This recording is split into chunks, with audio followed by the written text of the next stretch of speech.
gonna be a straight quiz to fight. Telling me that never can wait. Yeah, I'm gonna get it right this time. Life is what we find the second time around. Okay, next part of Act Plus, Liquidchu's Arrogance. Quickville, Virginia, March 3rd, 2006, the 4th, February 28th. Mayor's office at Quickville Mall at about 8:30 a.m. As Chris starts his day at the office, he recalls the amount of the prophecy text from Scarlett's and My game cartridge after he and Crystalina had read through and processed the printout 2 times, with thoughts of reading through it a 3rd time. Crystal Sonichu Prime had returned to Chris's house after leaving Sonichu and Rosie the previous night at 7 o'clock p.m. Crystal will end up sharing this day with Sonichu and Rosie. At 8:30 a.m., Chris is alerted by Alice and Amber. Christian, you have a call from the president, George Bush. It's urgent. Chris nods at first. I foresaw this coming. Thank you, Allison. Chris picks up the phone and says, Good morning, George. On the other end of the Oval Office of the White House, Hi, Christian. Listen, we have a real federal emergency on our hands that entails you and Magic Chan Sonichu. Can you both get here to talk with me today? Chris responds, Yes, sir. Magic Chan and I can be there by 10 o'clock a.m. Thank you. I'll alert my staff to welcome you both. Quite right. We will see you later. Bye. Chris hangs up. Then he gets up to tell Allison. Allison, I and Magic Chan, we will be heading to the White House in a little while. Would you hold the fort for me today, please? Allison responds, Yes, sir. Your office and say are continued safe. Thank you. Chris teleports to the center room of the psychic tower. In that moment, Magic Chan Sonichu Prime was warming up with the various yoga poses with the Alakazams. Chris appears by the door to the elevator. Magic Chan was just reaching the count of 10 and on his last pose with an outward reach amidst it, downward dog. Magic Chan exits his pose, stands and says to Chris, Good morning, Chris. I see you in good health as am I. And I take it the president has just called? Chris responds, Good morning, Magic Chan. I am feeling good. And yes, Mr. George Bush has requested our presence. I told him we'd be there by 10 o'clock a.m. Ah, perfect. Let's check in with the others on the plan and resolve. I am sensing favorability with our plan 389-A6192. Chris recalls that plan. Right. Valena will play her part. They adjourn to the meeting room and to talk with Preceptor, Valena, Nightstar, and the rest. A bit of a mention, but Sonic tells Amy, Sally, and Nicole stayed in Quickville as the events continued on. Nicole has been helping Tails with monitoring the tears. With Amy around, Sonic had to remain cool around Sally. But needless to say, he has been positively thrilled having her around. I'm still a Sonali shipper. So, there. Amy was adjusting to having Sally around and maintaining her temper. Sally was checking in with Rotor and the others in Mobiletropolis as everyone there maintains order well. Sally was grateful the tears were affecting only certain humans that were over the age of 21 years old. They lacked the ones that lacked bear inner strength and with an IQ under 50 at the time. So yeah, the heroes were specifically targeting at that point humans that were over the age of 21, as well as those that lacked better inner strength, and those with an IQ under 50. I think that would apply to some of you out there on the Kiwi farms and the Reddit and all that. That morning, Crystal shared a run around Virginia with Sonichu Prime and Rosie Prime at 9 o'clock a.m., returning home at about 10 o'clock a.m. Crystal comments, Wow! So many places and stores in Virginia were still open as they were. By 2023, a number of them had to close due to the pandemic, but the stores that took their place by that time I was born were similar but better. Sonichu responds as they show the living room together. Well, Chris, I'd say that's some progress. Rosie asks, How about my radio show in the future? Crystal tells her, Your show continues to be very popular over the years. Enjoy it for the decade's time you will have it. A certain new guy by 2028, suffice to say, that owner's got issues. Oh boy.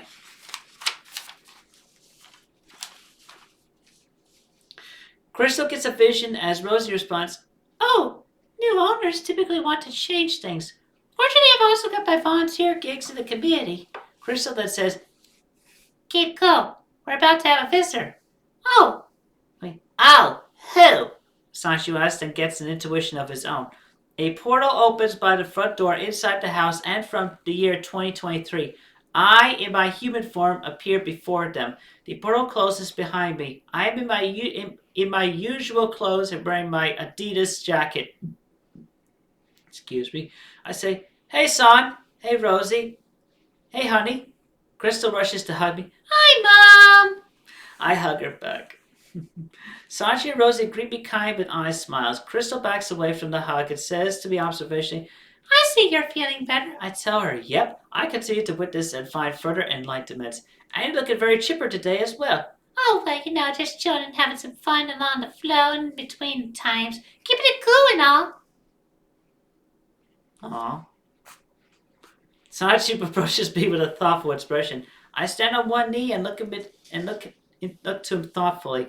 Crystal sits by Rosie. I say to him, I see you have a thought or two. Sonichu responds, Yes, Chris. I've been and still am processing the foretold detail between you and I. I got some enlightenment, but I smile and tell him, Sonichu, you need not fret. Do you know why I call you Son with the accent on the O? Son, not son. Son. Okay?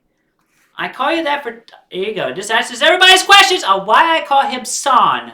Okay? 2 reasons. Listen well. Okay? Do you know why I call you Son with the accent over the O? I call you that for 2 reasons. It's the first syllable of your name, which makes it a clever nickname, or as clear as possible anyway. And I share the deep-fated destined relation with you as your chronicler and creator. You were the first of our species. I literally saw and foresaw you back on March 17th, 2000. I literally saw and foresaw back on March 17th, 2000. I was very intrigued and fascinated with you, and I wanted to know more about you. And with my innate meditations, I found Rosie, looked into the faded chaos rainbow, and really got into all of this as I was meant to. Yes, Magic Chan came before you as my loyal and devoted guardian, but unlike Chris of this Earth, my 7th Earth half, like self-counterpart, I had not yet fully grasped the Sonichu Roshi species consciously until 2000. Sonichu, what you ponder over will not happen until many years from 2006, and you and I mutually appreciate each other on deeper levels. I put my right hand over my Sonichu medallion and say, Electric Hedgehog Power! And in the flash of light and instant, I transform into my Sonichu form. Sonichu is odd. I stand on both feet and continue. And you and I have all this time together to further appreciate. And my son, as you know, there's a lot more with I than what you know of Christian. I look up deeply into his green eyes and tell him, I love you, Sonichu Prime. I kiss him on his forehead and his left face cheek. Sonichu feels better and stows away his doubts for good. Then he tells me, I love you too, Mama Christ-chan. He kisses me on my right face cheek.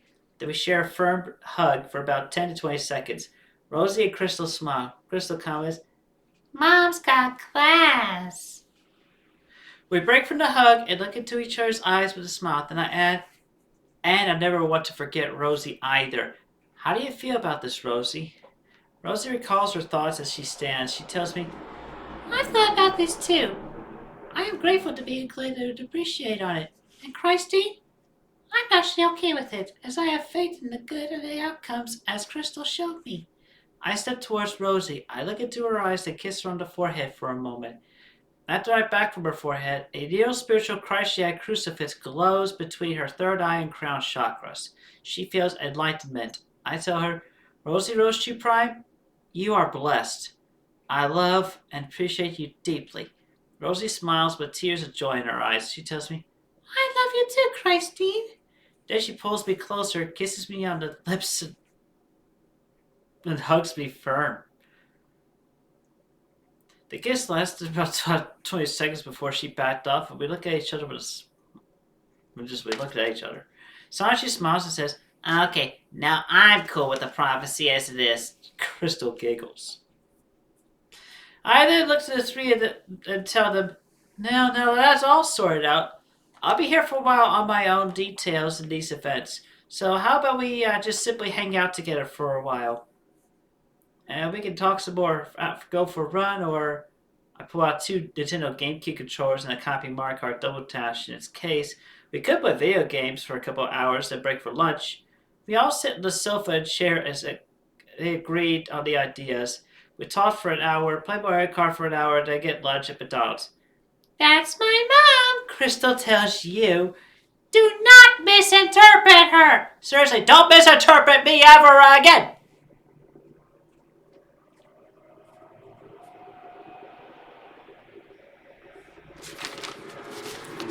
Anyway.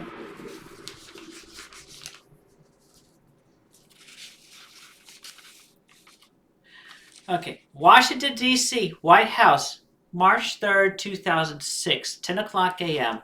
Chris in his human form and Magic Chan made final details sorted out with the Psychic Squadron, then left via teleport to the gates of the White House at 9:30 a.m. They checked in with security and processed before entering the Oval Office. Chris says to President Bush, "Good day, Mr. President. What's the urgent business?" And also you might consider it a bit of a nod to what Sonic said in the OVA movie. "Good day, Mr. President. What's the urgent business?" And then it turns to reveal that Obab was in the chair. Nah. Anyway, I said, good day, Mr. President. What's the urgent business? As if we didn't know. Magic Chan also told Mr. Bush, greetings. George Bush Jr. tells them, gentlemen, we have received a threatening message from someone who got into our classified files. Supposedly everything. This cyber warrior was of Team Rocket. Our GUN engines have confirmed how dangerous this guy is just last night while observing their base in Virginia. He had demanded everyone in the government tell all, or he would. Tell all, or he would. That was the end of that sentence. I thought that would continue. He also had issued an alternate demand of handing over the city of Quickfield to Team Rocket. I know that's not what either of you want. Chris and Magic Chan told him, absolutely. We do not want to hand over our city to them. Bush continues, we're attempting negotiations with him. He's ousted himself, though, by sending us his photo on a paper.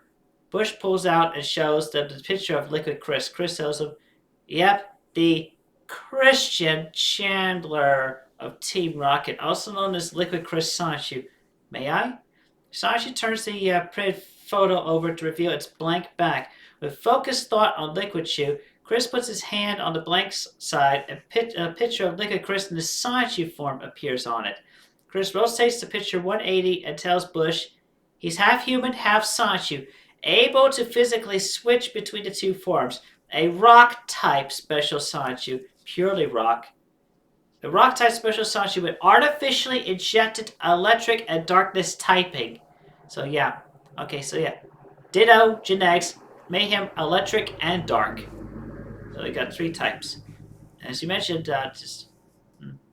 just half as powerful, as opposed to being naturally electric or naturally dark. Alright. Anyway. Also, he has also mastered. He also has mastered some psychic abilities. Bush responds, well, do you confirm his skills, threat level, and that he is capable of hacking our database?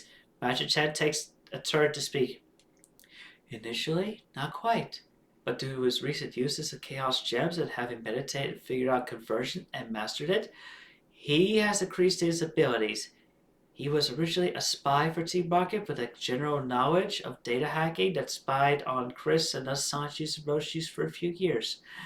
He has had issues with arrogant desires to mentally outwit an I and all the Psychic Squadron, as well as Chris here. Chris contributed. A few days ago in Leagbot's game industry, Liquid in his Sonichu form used the power of a Chaos Crystal Ball and a Chaos Emerald with focus on Gigantomancy and conversion to become a gigantic metal Sonichu with digital and cyber abilities. He used that in downloading information over Wi-Fi into himself and firing it out as energy weapons. The four goddesses, Neptune, Blonde, Noir, and Verd, Crystalina, myself, SNT, and Crystalina, my sister, SNT, and I, we all had to really power up and take him down. After reverting to his normal form, he shrank and transformed into a Commodore 64 game cartridge in backlash of his use, lack of experiences of the Chaos Gems. He was inside that cartridge from flesh to digital. I had it in my hand, then it vanished. Magic had to continue.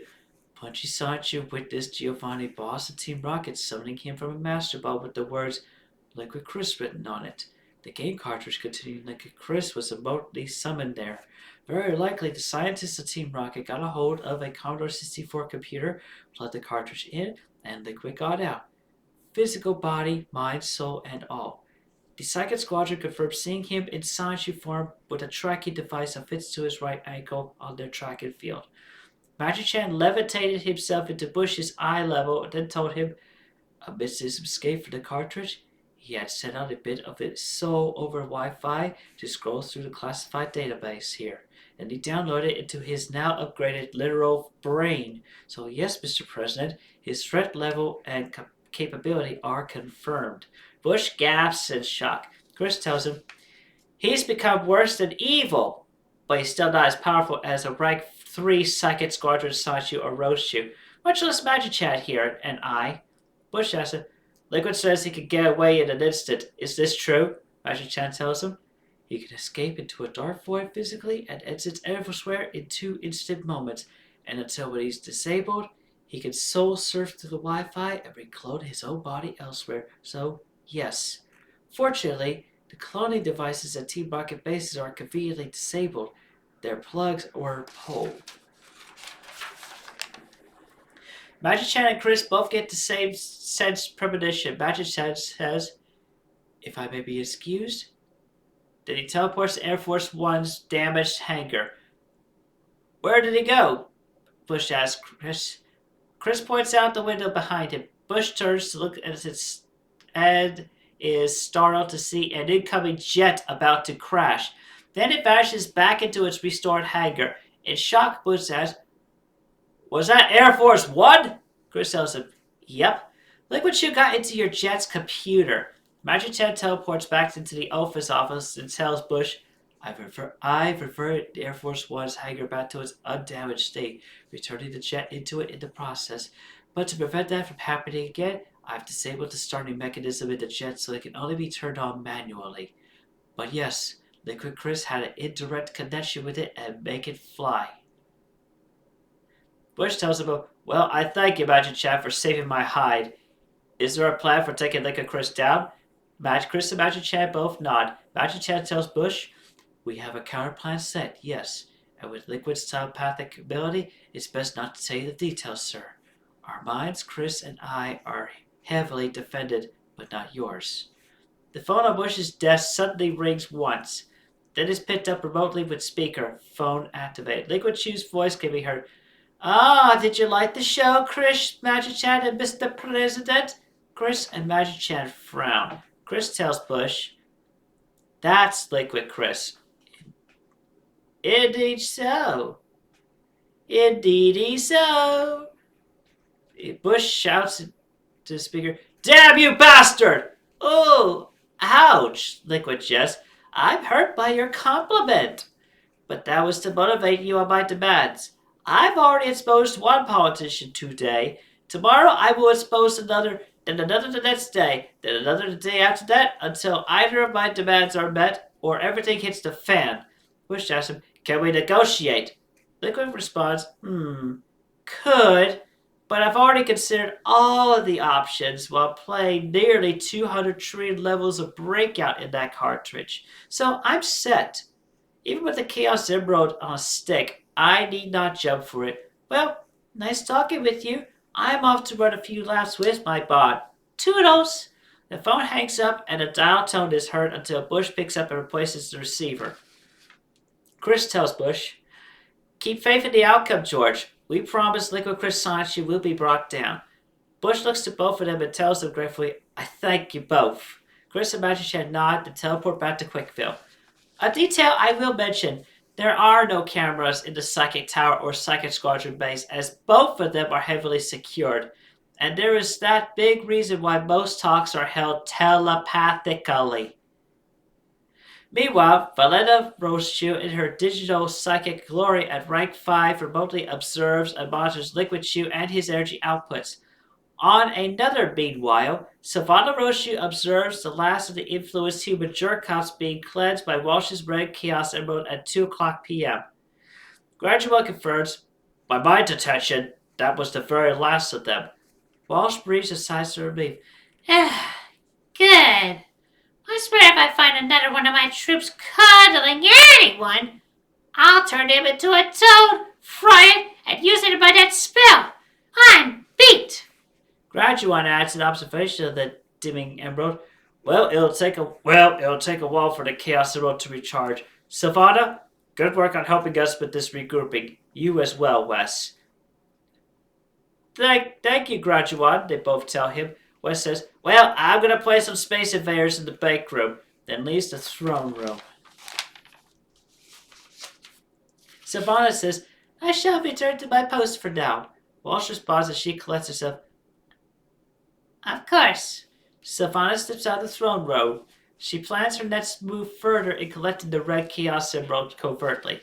She ducks into a broom closet and transforms into a generic male jerk cop.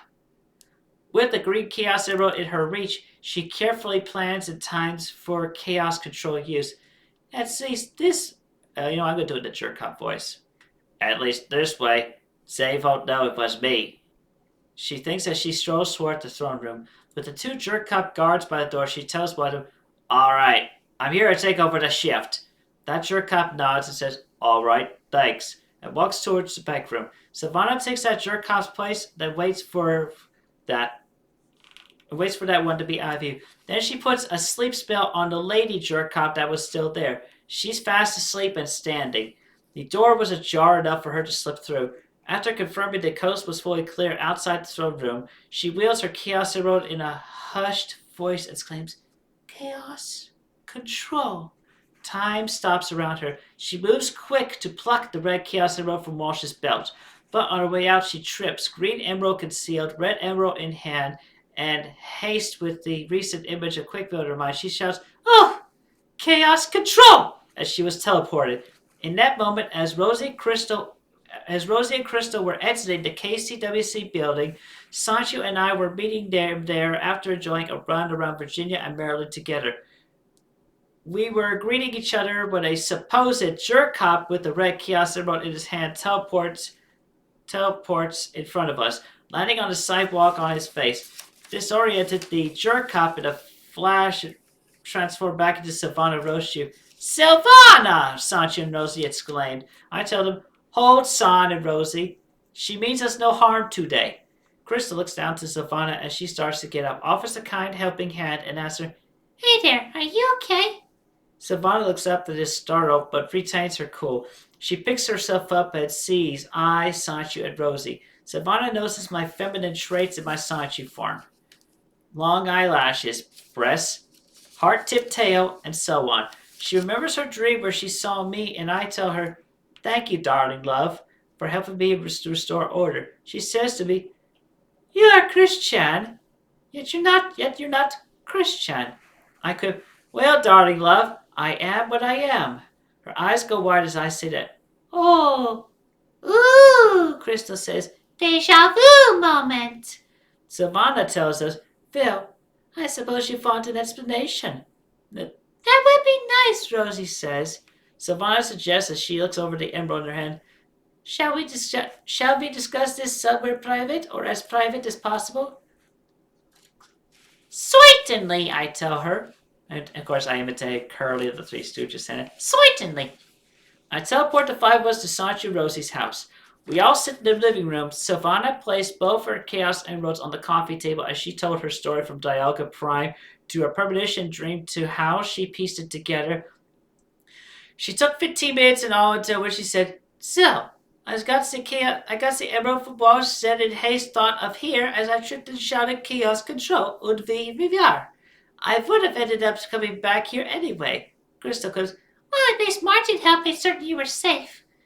Sanchi tells her placing his cyan Chaos Emerald on the coffee table, spaced away from the other two, and getting the vision from his dream in the moment. Huh. Deja vu. I too had a premonition dream where I placed that very emerald with the other 7 Chaos Emeralds and the 8 Chaos Crystal Balls around the ultimate emerald with Christine in her goddess form nearby. Excuse me. I nod and nod. I've had the same dream where I contributed a Chaos Crystal Ball to the group and manifest the ultimate miracle with Sanchu, Savannah, and a few other close ones. Rosie states, "Well, clearly we're 5 emeralds short of the full set, so now what?" I connect with the alpha mega point of all existence and sage the answer with holy light aura shining around me. There are more that are to be revealed of these events in this time frame here and the time frame in the future where I come from. The moment is nigh, and so it shall be. I summoned the orange Chaos Crystal Ball into my right hand to make the point for a short moment, then I took it away back into me. Savannah then says, Phil, I'm not likely to head back to BBC Citizens Walsh und Graduan now while I am helping you.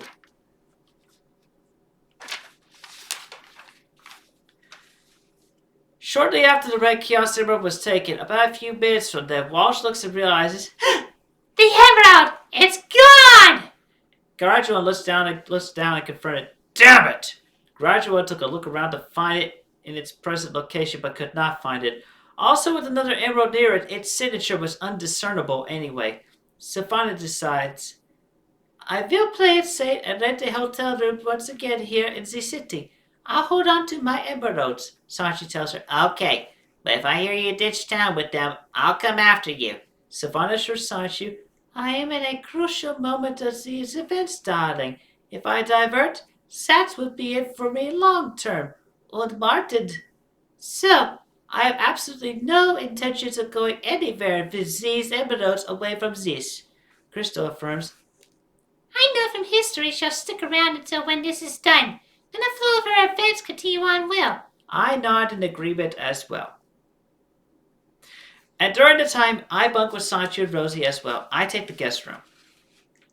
At about 3 o'clock p.m. at their surveillance van, Topaz and Rouge continue to monitor the base.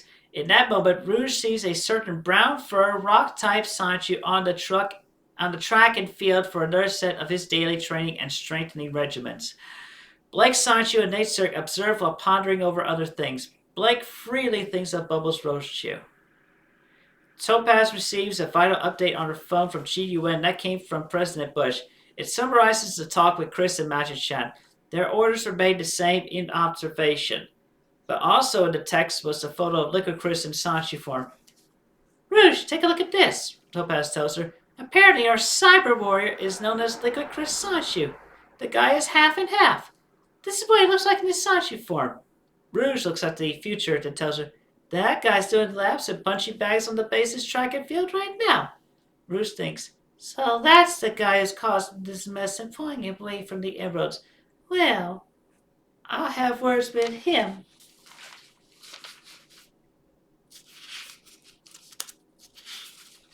You can just hear that jazz sultry music that plays when Rouge is flying around and Sonic gets, as he says that. That's fun.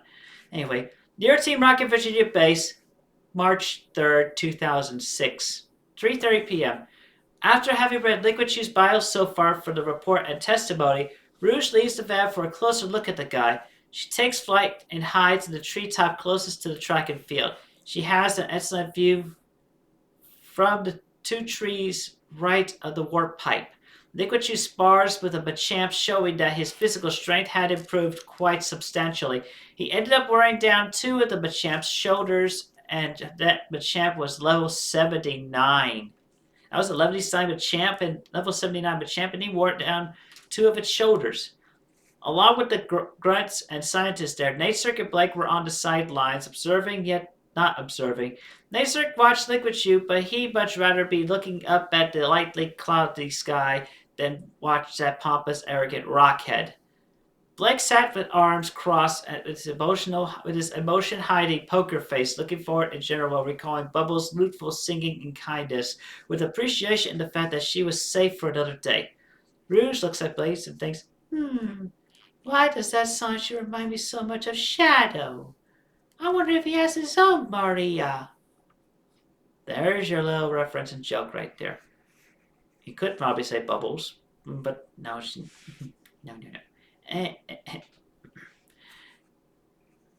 Anyway, Rouge shifts her focus back to Liquidchu as, for the first time in his training regimens ever, he tired a Machamp of high levels after physically fighting into fading. You gotta admit, Machamps are fighting type. Liquid Chris is a rock type. Which type has the advantage here? Punch! Let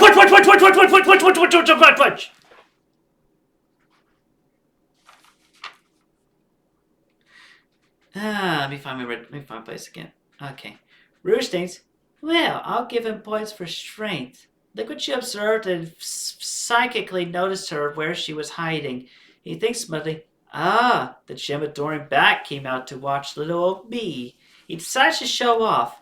After using a few rock polish and conversion attacks on himself, he turned his dirt brown rocky fur and hide into that of a dazzling, shimmering, clear quartz crystal fur and hide within seconds. Then he pulled off a pose like Michael Jackson. Billie Jean is my lover. Rouge was dazzled at seeing the living, breathing, moonwalking gemstone Sonichu rivaling that of a Chaos Emerald or even the Hope Diamond in beauty, shine, and sheen. Liquidchu looks directly to Rouge, winks at her, then telepathically asks her, you like? She needed not say anything in the moment. Her wide eyes gave her amazement away. Topaz witnessed Liquidchu's transformation and moves and says aloud, okay, he's just showing off. Nate Circuit Blake groaned and winced and cringed at this spectacle. Then Liquidchu telepathically said to Rouge, if I were a simple gem, I'd be all yours, Rouge. But I'm more than complicated. Plus, I have my lovely little game of Risk at the time. I'd introduce you to Blakey Boo over there, he points to Blake Sonichu, but I'm afraid his heart's already spoken for with the bubbly Rosechew in Quickville. Well, Batgirl, I would love to bedazzle some more, but it's time for my afternoon tea. I'll be right here and there. He blows her a kiss with another flamboyant wink and tells her, ciao. Then he struts into the building. Rouge starts to fume with anger from what she's just witnessed and thinks, for a gem in the rough, he's really such a rockhead. Then she covertly reluces? That's a word. She recluses. Then she covertly recluses into the tree and flies back to the van. Blake sees Rouge in flight. He pieces it together and thinks to himself, oh, I see. That's who old Quartz Block was messing around with. Sheesh.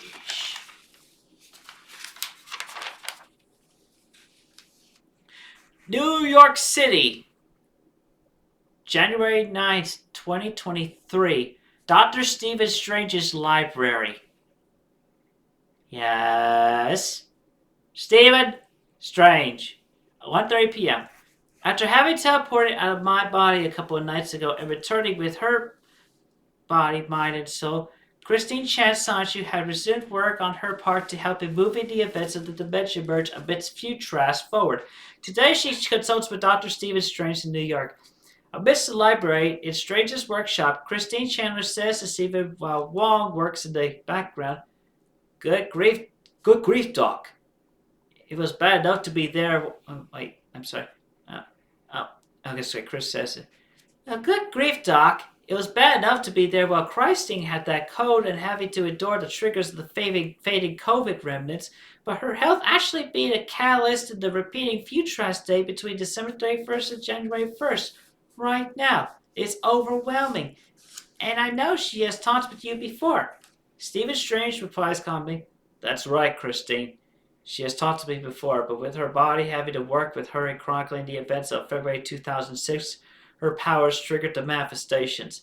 Christine nods. Yep, I've seen the increased buildings and people from all over for the 1218 half of our Earth now being present with us, and us with them. Steps in the right directions, but to wait for Christine with her body and things to finally get out of that stifling jail is frustrating. At least Magic-chan Sanchi Prime managed to shift that further. I might have picked up some of her body's energy and stress fueling that. Strange response, doesn't surprise me. Timing of fate events is not an easy way, but with mental and emotional stabilities and with knowledge... maybe let me read that sentence again. But with mental and emotional stabilities with knowledge and for knowledge of the outcome makes it easier to endure. Meanwhile, the Avengers and Justice League and I and everyone else continue in helping maintain the transition period. This puts my skills further to the test since my multiverse outing recently that preceded this. All we can do is continue to monitor and maintain everything with our intuitions and plans crafted from premonitions and prophecies. Christine groans. Right. It's a pity lots of people had not kept up with those details and plans for themselves. Sheep like NPCs, fall guys alike. And the idiot conspiracy theorists that aren't helpful either. Idiot conspiracy theorists.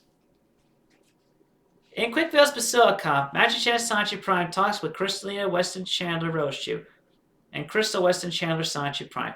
Magic-chan says to them with a sigh, Well, at least Barbara's still doing okay as well as possible at the Sanchi Temple. Mayan and Angelica's recent visit and talk with her only sat partially well considering her present mental health.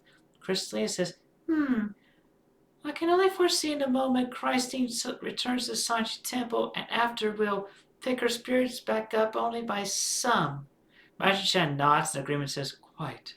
Her reclusion and limited social interactions only pervert her present mindset against others. She's blaming nearly everyone for Christine's arrest and eviction, including herself. The only things that comforts her are Clover, the cats, Christine's drawing, knowing where she is and is safe from her to her extent and knowledge anyway.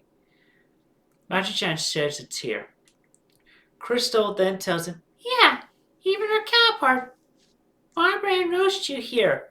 She's been feeling emotionally distant lately. Grandma's not been coping well in either of her bodies. She's still on ends against Grandpa Robert Chu, Crystalina comments. It really shows given Barbara's past with wait a minute. It really shows given Barbara's past which one was a better president individual long term.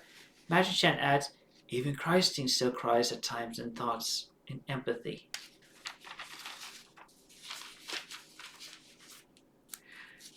Quickville, Virginia, March 4th, 2006.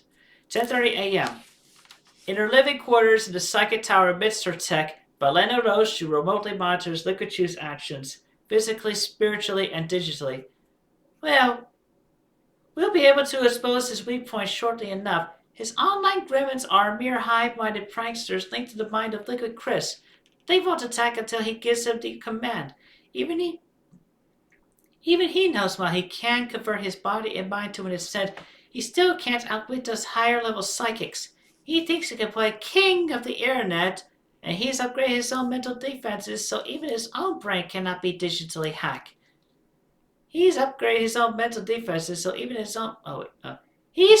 with the government for his initial agenda of devaluing political influences and power. He can't hack into anything within Quickville, Virginia because of us digital psychics and our mainframe barriers. He's tried since his escape from his cartridge and failed every time. But at the same time, he's made his own mainframe barrier around himself and the Team Rocket base. The only time when he is truly disconnected from the internet is in physical combat. There's also the tracking anklet. He can't hack into it because its signals are one way, outward. That's a potential Achilles heel. There's also the Master Ball Giovanni keeps on him at all times. Not impossible to collect, so Liquid could be in our midst, but that's what Liquid wants in part, so he could potentially smash it and use a dark void to escape. If we're not quick enough, and Giovanni really wants to keep Liquid for his powers and potential, Giovanni nor anyone other than the psychic Pokemon knows at all of what Liquid's been doing at the base. And then there's his Speed Zone Mastery. Simple for an experienced Sonichu, Roshu, Botanica, Van Pros to enter and counter. Even physically in the Speed Zone, his Hive online energy can still run on their set intentions. If we can disable him of his Dark Void while we have him still, that's one opening. His body still has the electric and darkness artificial genetics in it that remained more so for the cloning process recently. But they remain half dormant compared to his rock typing, so this means he can't become paralyzed physically.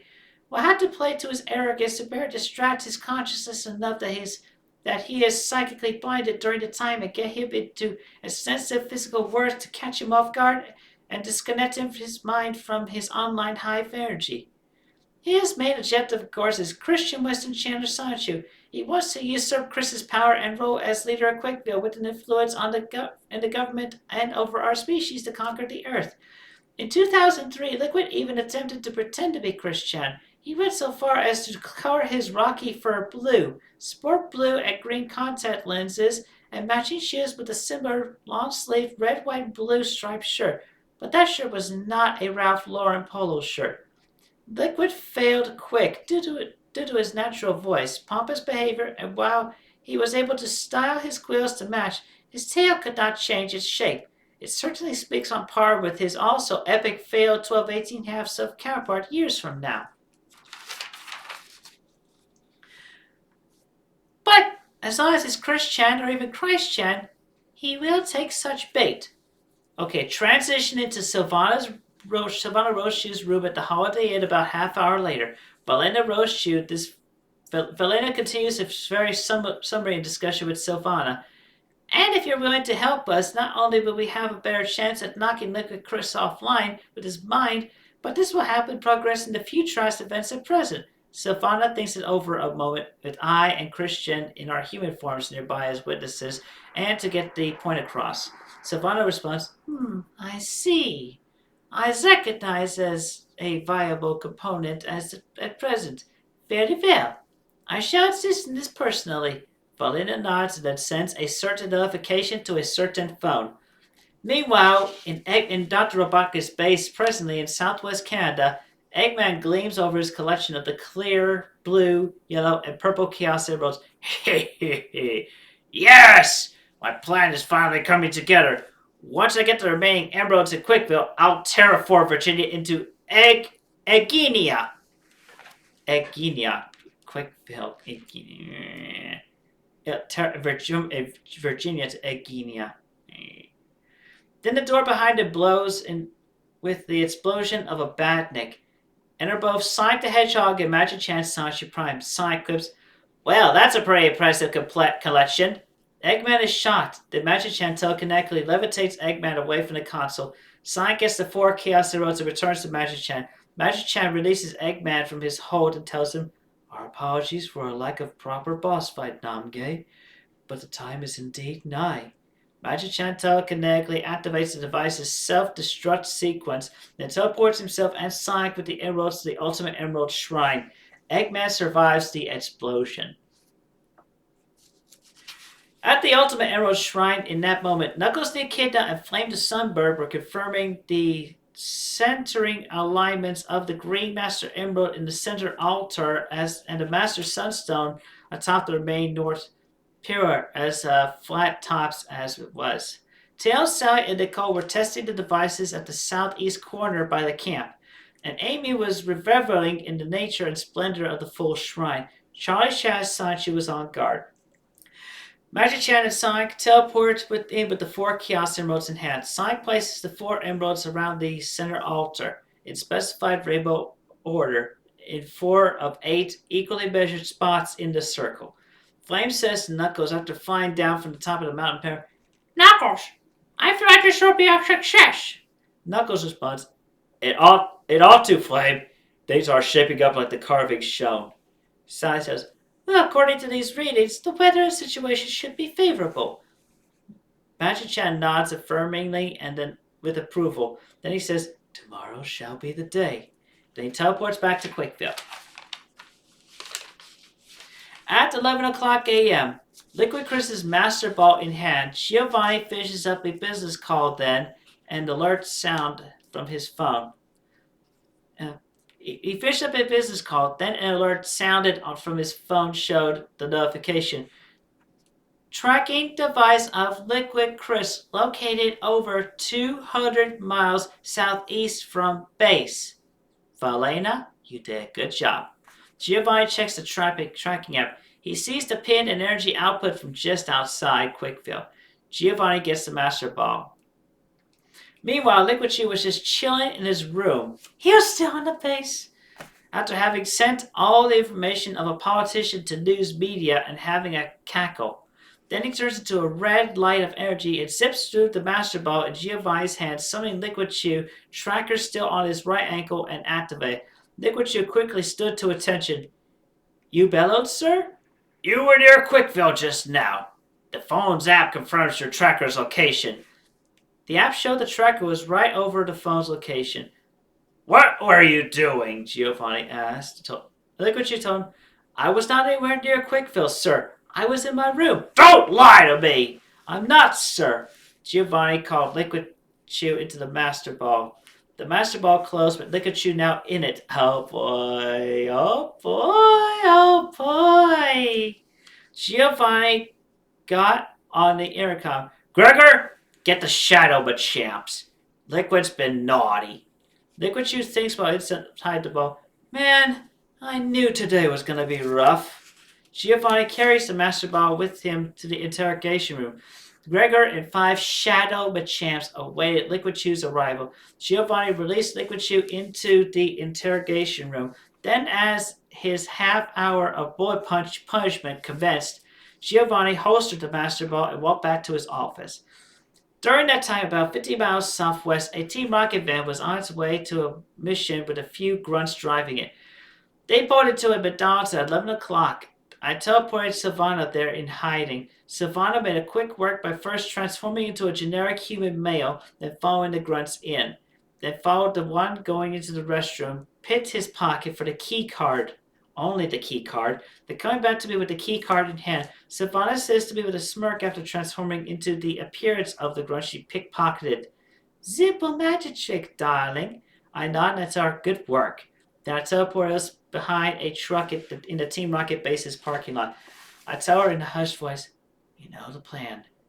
We'll see about 3:55 p.m. Be safe. She tells me in Grunt's voice, Thank you, darling. I teleport back to Quickville. She casually walks to the door and uses the key card and a single swipe in the slot to unlock the door and enter. She manages to walk by Giovanni as he returns to his office and swaps the Master Ball on the belt with another she had been provided by Valena earlier.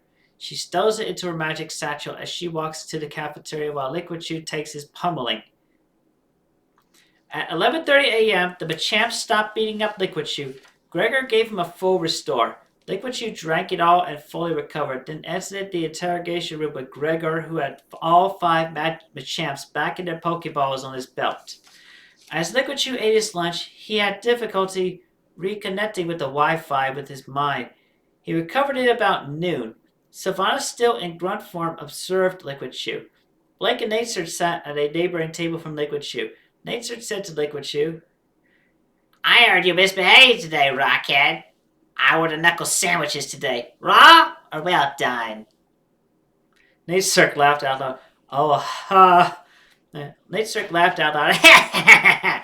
Liquidchu winced and told him, I did not leave the base. I was in my room when Giovanni misunderstood me and accused me of that. I was seeing to personal business at the time. Oh? Natesert says, really? What were you doing? Being your rocks off?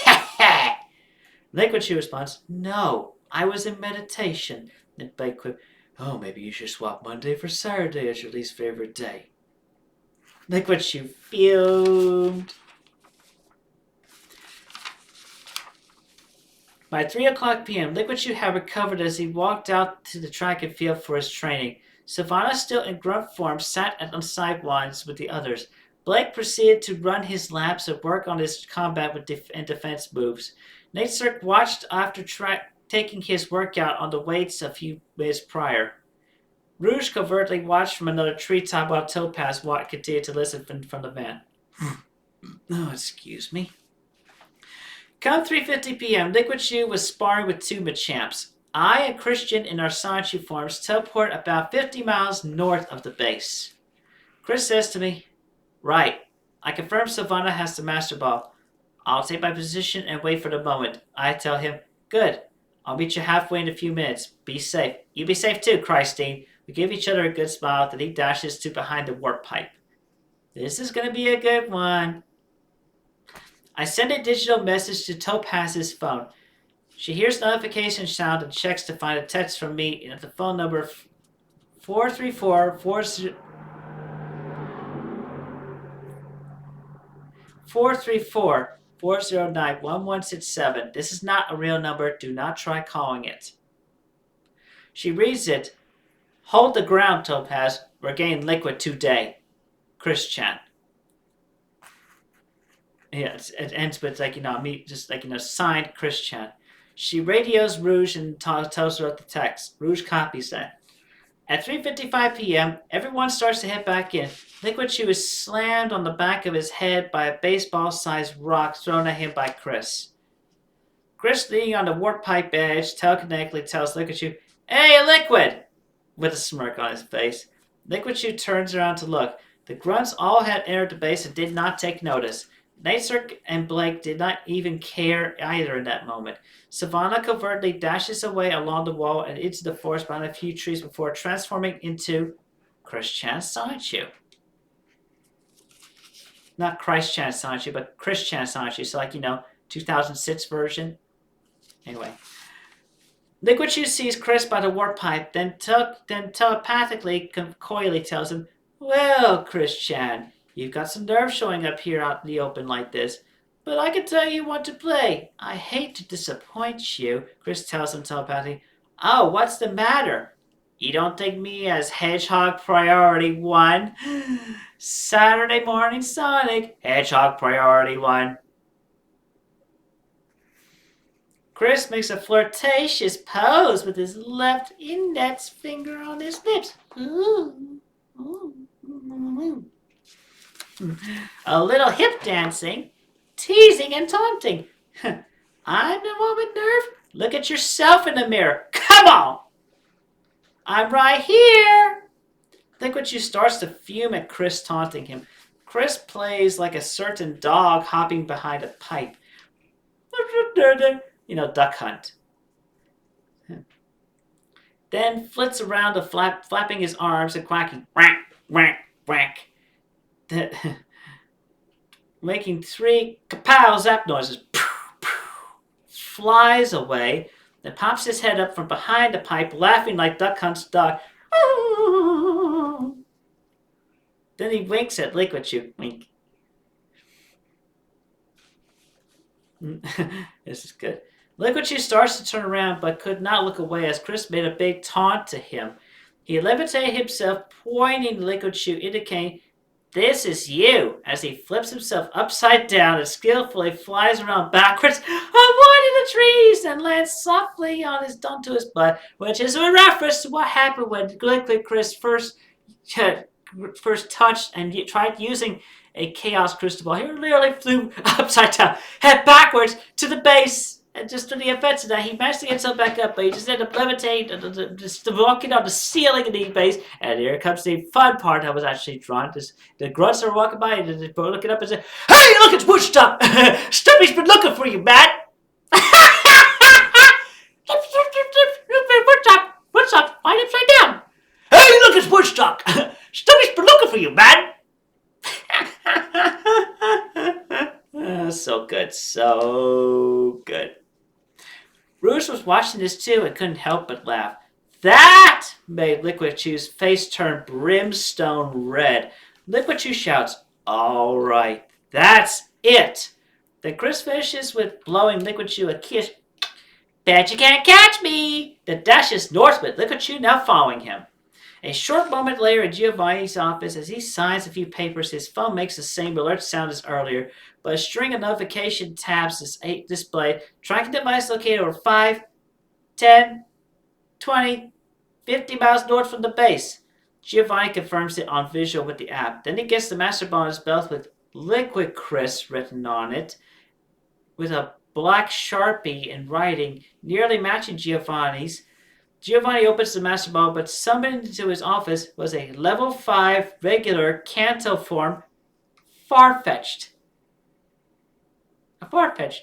"Fetch Farfar! Fetch Farfar! Complete with a leak in his wing! Fetch Farfar! Fetch Farfar!" The wild duck Pokemon quacked. Giovanni cringes and says, "Darno!" And he hits the loudspeaker and shouts, "Sound the alarm! We have an AWOL!" The alarms at the base blares.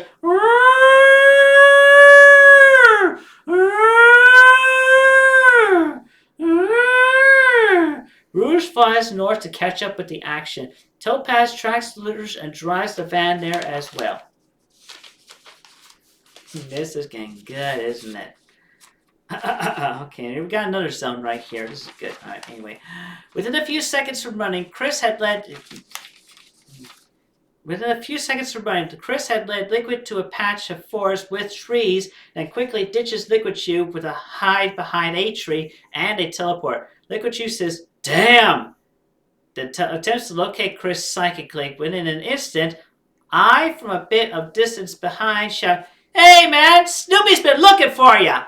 He turns around and sees me, and he chases me in a short run. I make a hide and slip away too. Then Savannah in Christian male Christian Sonichu form shouts from Liquidchu's way, "Do you think Blake will nickname you after Whack-A-Mole next?" Liquidchu runs towards her. Then I shout from his left, "Oh, Whack-A-Rock!" Then he leaps away. He leaps my way. Then Chris shouts from another direction, "That name suits you better than Stonefield." Savannah shouts from another direction, "But Rockhead is such an identifiable classic." We three encircle around Liquidchu. He in haste foreknown move opens dark void, but I launch a holy light disc like a tiara. Moon tiara magic! And I launch a holy light disc like a tiara and tell him, "Not so fast." The portal closes before he could enter, landing on his head. Then Savannah uses disable on him to disable that move, because he had just used it. Liquidchu shouts right after getting a vision of being surrounded by no less than 3 wise Christians. "What?" he shouts. "There can't be 3 of you without double team." "That's right," we said, Yusuf, then approach him from a triforce of directions around him. Chris says, "If you think you can pretend I resume 2 be me, how about trying, Silvano Vicious? 3 of me." We stand around him as he looks around and tries to discern us, but we're wearing matching shoes and socks, yellow-blue Adidas shoes. Savannah had eyelashes and flat-tipped tail. I had eyelashes and heart-tipped tail. And Chris had short eyelashes and flat-tipped tail, and our heterochromic eyes matched. Liquidchu was overwhelmed as was his hive energy and soul copies that were flying about online, as they all simply remained still where they were and did nothing. Rouge caught up and saw the situation. Liquidchu could not help but scream and run in a random direction from us. Ah! Savannah pulled out the Master Ball and summoned Liquidchu back into the center. Chris used Miracle Eye and telekinetically held him in place. Then I used my elemental bending skills to bend Liquidchu's energy with a grab and focus into his soul. So I am entering his soul. His soul. Liquid Chris zone.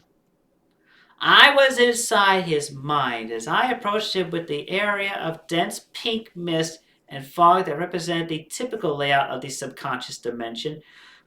He looked to me and saw my aura. Christ Chan Prime, he said to me. I nodded.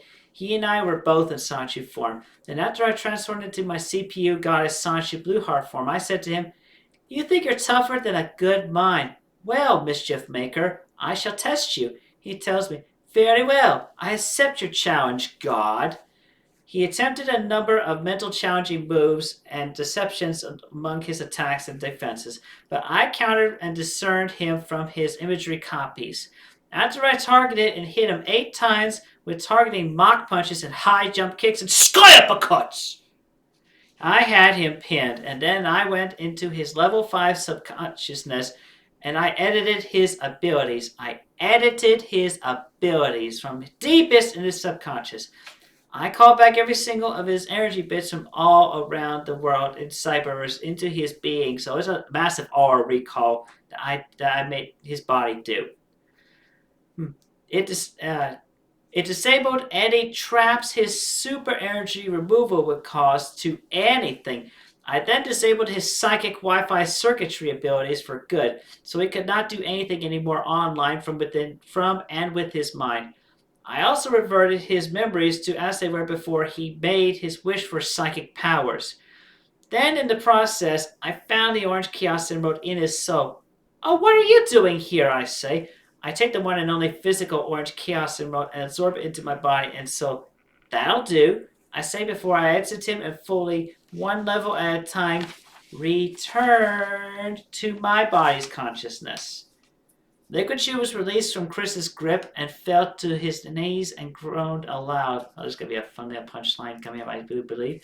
Only a few seconds of time had passed. So, by the way, this will be continuity from the earlier page and the other Guy's Live page that talked about, just another adventure that Liquid Chris had, before he wished for these psychic powers with that one chaos crystal ball that sent flying upside down and backwards that I mentioned earlier. Anyway. Yeah, only a few seconds of time had passed during that when he was on his knees and groaned aloud. Rouge observed as we three looked down upon Liquidchu. He came to, then quickly stood up. Ah, he shouts.